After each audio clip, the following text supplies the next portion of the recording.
Historia ya Dogo Paten, wengi wasichofahamu. Ndoto kubwa haziishi kwenye magorofa, mara nyingi huzaliwa kwenye sakafu ya mbao chini ya paa linalovuja. Karibu kwenye maisha ya Dogo Paten, mtoto wa mtaa aliyegeuka kuwa sauti ya kizazi. Paten alizaliwa kimara mwisho kwenye nyumba ya mbao iliyosimama upande wa barabara kuu karibu na stendi ya daladala. Alikuwa mtoto wa pekee wa mama mjane aliyeuza maandazi. Siku moja mama yake alikuwa anaongea naye Dogo Paten akiwa amechoka sana. "Kula mwanangu, hata kama ni chai baridi na maandazi yaliyolala jana. Leo ni siku mpya ya kupambana." Dogo Paten akishika andazi mkononi akimwangalia mama yake huku machozi yakimlenga. "Mimi nitakuwa mtu maarufu, nitakuonyesha mama. Hautauza maandazi tena." Mara nyingi watoto walicheza kombolela, lakini Paten alikuwa sokoni akiuza maji ya baridi na juisi za miwa alizoazima kwa mama mkwe wa jirani. Usiku sauti ya mziki wa taarabu na singeli kutoka kwa jirani mmoja mlevi ndiye alikuwa mwalimu wake wa kwanza wa mziki. Lakini maisha yalikuwa ya furaha siku chache. Kiatu kilichopasuka, njaa ya usiku na kuchekwa na watoto wengine vilimlelea kwa ukali. Siku moja alipokuwa darasa la 5 ndipo alipokutana na mtu ambaye angebadili maisha yake milele. Dogo Sergeant aliingia shule walipokuwa anasoma Dogo Paten katika darasa kama mfalme. Alikuwa na lunchbox, viatu vya shule viling'aa na alikuwa na tabasamu la mamba. Alimkaribisha Paten kwenye crew yao ya waimbaji.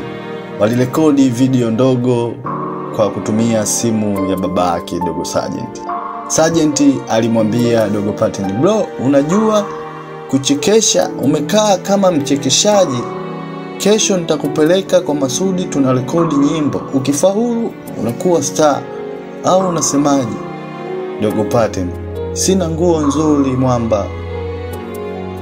Dogo Sergeant, "Hakuna noma, nitakukopesha t-shirt yangu ya Gucci feki." Video yao ya kwanza ilisambaa WhatsApp, majirani walicheka, walimu walimpongeza Sergeant, lakini hakumtaja hata Paten kwenye caption. Sergeant aliandika, "Cheki kazi yangu, hakuna mwingine anayeweza hivi mitaa ya Kimara na Tanzania nzima."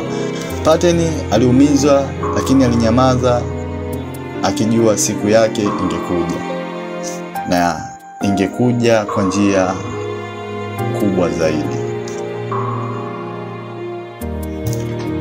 Siku nyingine show ya mtaani ilitokea. Waliitwa waimba singeli wadogo wanaochipukia kwenye harusi ya mtu maarufu mtaani. Sergeant alimkopesha Paten nguo, lakini baada ya show kuna kitu kilitokea cha aibu sana. Sergeant alimfuata Paten baada ya Paten kuwa amefanya vizuri sana na kuimba vizuri sana. Sergeant akamwambia, "Vua hizo nguo zangu leo, sikuachi, leo ni leo. Naomba nguo zangu babu, hujui kutunza nguo." Paten akamjibu, "Bwana, nitazirudisha kesho, nimevaa siku moja tu." Lakini hakuna huruma. Paten alibaki kifua wazi, watu wakamcheka, lakini mzee mmoja alimtazama na kusema, "Usiofie kijana, waliokucheka leo watakusifu kesho. Mungu yupo na Mungu ni wa wote." Usiku huo Paten alikaa kando ya mtaro wa maji. Alitazama kioo cha maji na kusema, "Mimi sitachekwa tena. Mungu wangu kama yupo na kipaji changu alinipa yeye, basi ipo siku yangu."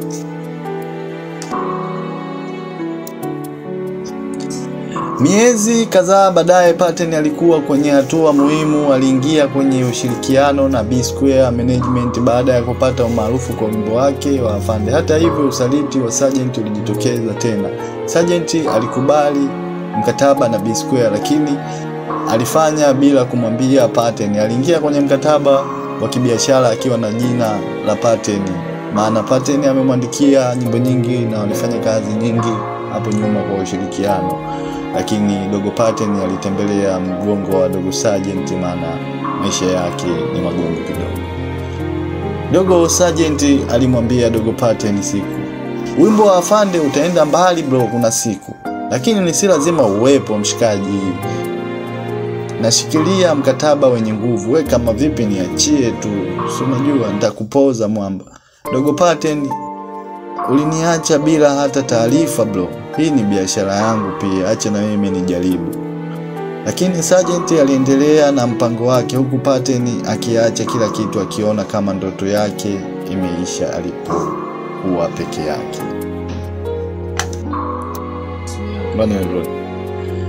Kukata tamaa na mwisho wa maisha.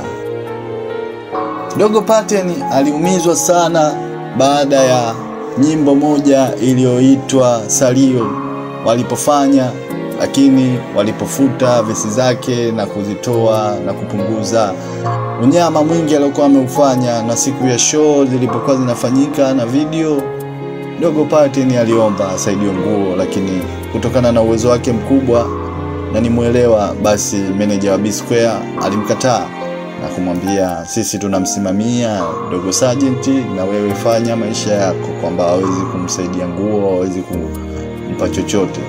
Dogo Pateni aliumia, maana alikuwa tayari yuko tayari ameshaoga, anataka kutoka, ndo anapewa taarifa hizo, kwa hiyo hawezi kwenda kwenye show. Basi Dogo Sergeant alikuwa anafanya show mwenyewe, na bila kujali rafiki yake, yeye alichukulia poa tu. Siku moja Pateni aliona maisha yake yakigeuka giza. Alikuwa kwenye chumba chake cha kificho akiwa na mawazo ya kutaka kujinyonga, akijua kwa muziki ulianza kuwa ndoto ya mbali. Alijiuliza kama alifaa kuendelea, lakini ujumbe wa ajabu unatakiwa kumfikia sio muda mrefu. Ila Dogo Pateni alikuwa ameshakata tamaa, na hapo alikuwa amechukua kitanzi chake anataka kujitundika. Nje kuna dada mmoja alikuwa yupo kwenye mtandao wa TikTok, anemfahamu Dogo Pateni, jirani yake, ndugu yake na yule mlevi aliyekuwa akimfundisha Dogo Pateni kuimba singeli. Anaona habari inasambaa mtandaoni kwamba msanii mkubwa anayefahamika kama Zuchu kutoka WCB Wasafi amependa nyimbo ya Dogo Pateni inayoenda kama Afande. Ameipenda sana kiasi cha kwamba anamtafuta Dogo Pateni waweze kufanya kazi. Dada yule alishtuka sana na alifurahi, maana ni dada ambaye alikuwa akimwonea huruma na alikuwa akinunua juisi na maji Dogo Pateni anayouza, na hata pia alikuwa mteja mzuri wa maandazi ya mama yake. Basi dada yule alikimbia haraka na kwenda kwenye chumba cha Dogo Pateni ili kumtaarifu kuwa anatafutwa na zimeshapita siku 2 tokea habari hiyo, na yeye ana habari. Alikimbia na kufika, akagonga mlango ta. Dogo Pateni akiwa ndani alikuwa tayari ameshaandaa kitanzi chake tayari kwa kujitundika. Zuchu aliandika Instagram, Pateni, nilisikia wimbo wako Afande, nashindwa kusema. Karibu kwenye Wasafi, karibu kwenye crew yangu ya Good People Gang. Naweza kukuongoza na nina wimbo mpya, nataka kushirikiana na wewe tufanye remix ya Afande.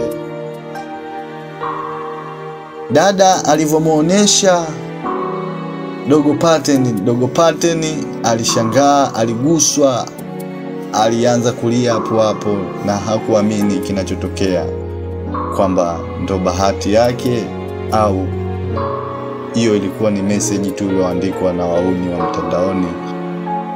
Alikuwa amini kama kweli ni Zuchu alikuwa anamtafuta. Na hapo ndipo maisha yalipoanza kubadilika. Pateni alikutana na Zuchu mtandaoni wakaanza kuchati, na hapo ndipo alipojua kwamba kweli ni mtu ambaye alikuwa anatafutwa. Na alipopita mtaani, kila mtu sasa hivi alianza kumpa habari kwamba oya dogo Paten unatafutwa na Zuchu.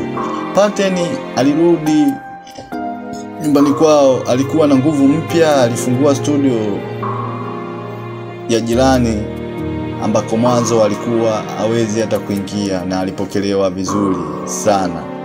Lakini bahati nzuri au mbaya, alimkuta Dogo Sergeant akiwa ndani.